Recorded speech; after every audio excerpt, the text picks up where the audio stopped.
Yes, students, I welcome you all to my class on poetry. Today we shall be dealing with the poem Anthem for Doomed Youth by Wilfred Owen. In the previous class, we were discussing the poem Soldier by Rupert Brooke. This poem, Anthem for Doomed Youth, stands in complete contrast to Soldier because Wilfred Owen does not glorify war or he does not glorify the nation, but instead he tries to bring out the horrors of war and the ways in which the soldiers die even without proper burials. So, Wilfred Owen, as we all know, was a war poet. He lived between the years 1898 and 1918. Unfortunately, he did not live to see the end of the First World War. He died in November 1980. Now, coming back to this poem, the poem is titled Anthem for Doomed Youth. If you look at the first word anthem, anthem is usually associated with the pride of the nation, and it is a kind of a discursive practice which is used to create the idea of a nation in the minds of its citizens. It is a kind of a say an element which is used to glorify the nation. That way, they use it to glorify sports and war as well. So even today, we see national anthem being sung even before the beginning of all the sports matches. But in this context, Wilfred Owen uses the word anthem in a negative connotation. He is trying to tell us how empty the glory of war is and how empty the idea of nation itself, the idea of the pride of a nation itself. The second half of the title, that is Doomed Youth, refers to the people who die in war, the soldiers who die in war. So they are doomed to die in war. They have no other option but to die in war. So, anthem for doomed youth. So, the whole poem is a kind of an anthem, according to Wilfred Owen, for people who die in war. What passing bells for these who die as cattle? So, usually in the Christian tradition, when somebody dies, the body will be taken to the church and it will be given its last rites before being buried in the churchyard. But in this context, in the war, when somebody dies, when a soldier dies, they do not get to play any church bells. They all die like cattle. They all die like animals. There are no church bells for them. That is why he's saying there are no passing bells. The first line is a kind of a rhetorical question. The answer is ingrained. So they don't get any church bells or any church based rituals. But instead, all they get is only the monstrous anger of the guns. So only the sound of the guns act as church bells for their death. The monstrous anger of the guns, the monstrous sound of the guns. Just imagine the sound in a warfield when all guns are going uh, in the fullest possible way, and the sound that you hear is all are created by the bullets. There are no other sounds. So these sounds act as church bells for the people who die in war. Only the stuttering rifles' rapid rattle can patter out their hasty horizons. Only the stuttering rifle is the gun, and it's rattle, the noise made by the gun. So the rifles rattle, which is a kind of a stuttering sound. Okay, the sound is it's a kind of a stuttering sound like tuck, tuck, tuck. So when a gun is continuously fired, you hear a stuttering sound, and these sounds only can patter. Patter here means speak out. The hasty means quick. Horizon simply means prayers.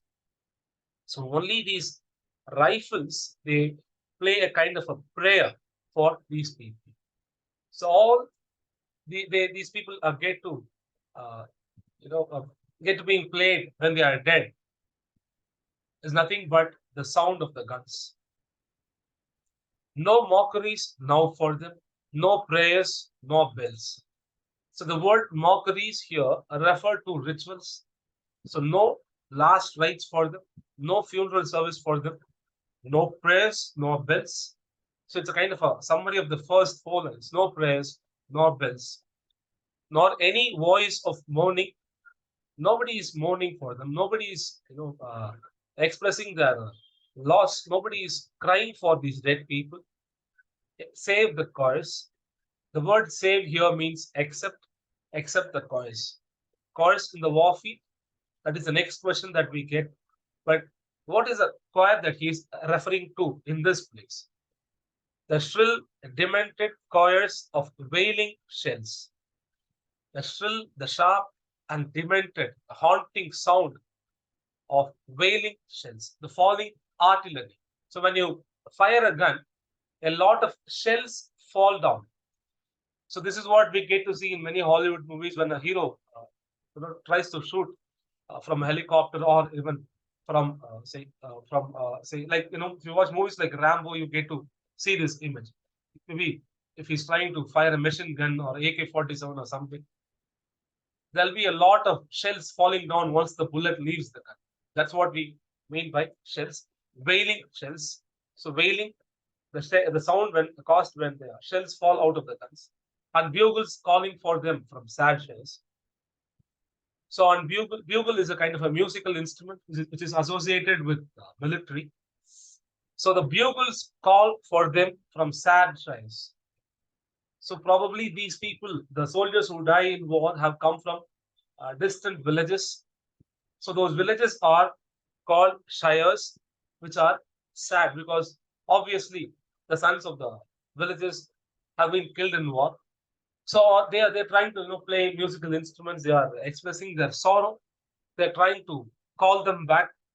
So bugles are being played in the villages of these dead soldiers. Okay, so this is how the first part of the poem ends. Now we move on to the second part, which continues in the same trend. So the second part of the poem begins like this: what candles may be held to speed them on.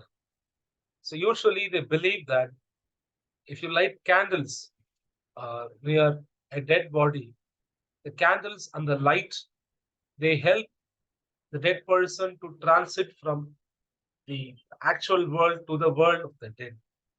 So they light candles to make their passage easy, the last passage easy. So this is a kind of a belief. What candles do these people who die in war have? Not in the hands of boys, but in their eyes. So the candles are not carried by young boys, but the candles, the lights are in their own eyes, shall shine the holy glimmers of goodbyes. The last light, the last look they give before they die in war becomes their light, becomes the candle which speeds up their passage from this world to the other. The word glimmer here means light. The eyes shall shine the holy glimmers of goodbyes. So the last light in their eyes, the last lights in their eyes become the candles, or the last lights replace the candles as they say goodbye and they die. The pallor of girls' brows shall be the pall. So the word Pall, the pall refers to the cloth which is draped over a coffin. So here, they are not even, the coffins are not even given a, I don't know if they are even given a coffin, but they are not even given a pall, but instead the pallor of girls' brows. Here, the first part of the line, the word pallor means the pale color of the girls' faces. Brows here actually refers to the faces of the girls, probably the wives of the dead soldiers. The paleness in the faces of the dead soldiers' wives become their pal.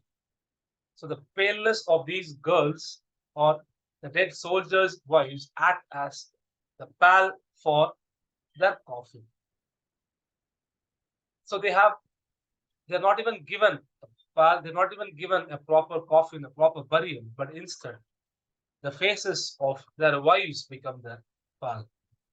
The flowers, the tenderness of patient minds. So obviously, even in India, even in our culture, when somebody dies and when they, take them to the grave, they throw flowers all over the place. So flowers represent, a kind of a say, goodbye to the dead person, and it is a kind of a say ritual in all cultures. So here they're not given flowers, they're not even strewn flowers over the dead bodies, but instead the tenderness of patient minds. So again, this is a mysterious line which is difficult to interpret. Why? Because we do not know who these patient minds are exactly. Probably these patient minds are those who were waiting for the soldiers to come. Now they've got no other option to say but to say goodbye to the soldiers, and now uh, their faces, their minds become a kind of a flower which is thrown over the dead bodies of the soldiers, probably the family members, probably the wives, probably the parents. They were waiting patiently, for the soldier to return. But now the soldier is dead, and the patient minds and the tenderness, the softness of the minds get sacrificed, and they become flowers. And each slow dust a drawing down of plants. So after the war for the day is over,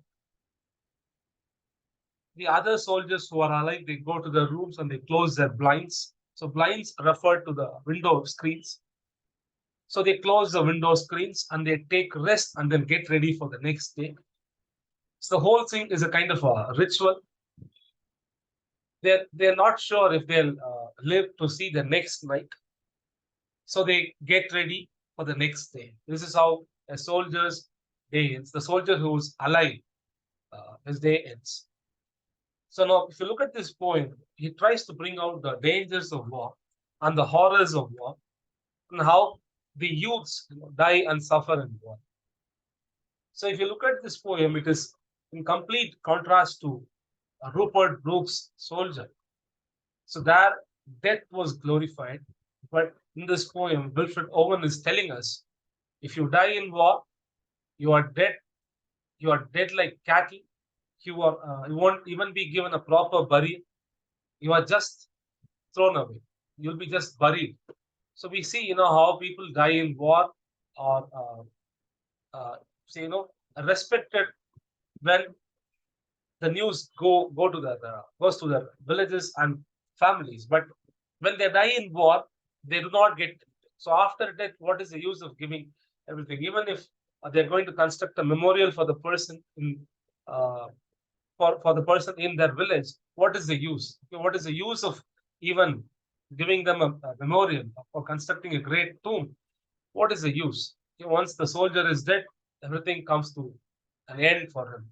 So this is the emptiness of war. He's asking us not to believe the illusion that the nationalists and patriotists create when it comes to war. So war is war and death is death.